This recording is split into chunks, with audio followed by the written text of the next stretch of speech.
ছোট্ট সাঁওতাল পার্ট 1। পড়িতে যাই যখন গোপাল, ভোর 5টা তার সব দিন হয় সকাল। থাকে না কোনো দিন দুপুর ও বিকাল, তাহলে কি করে সে? বাকি সময় তৈরি করে সে গাঁতি জাল। শুধু কে রাখতো তার খেয়াল? দুঃখের কবি মজুমদার মহিদলাল। সব দিন একটা করে জাল কিনতে আসতো এক গ্রামের এক বালক রাখাল। প্রতিদিন লাভের পয়সায় কিনতো সে 5 কেজি করে ভাঙা চাল।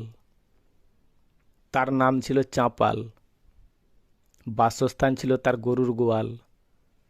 গরুর খাবার জন্য ঘাস থাকতো না, সেখানের মাটি ছিল মেটাল।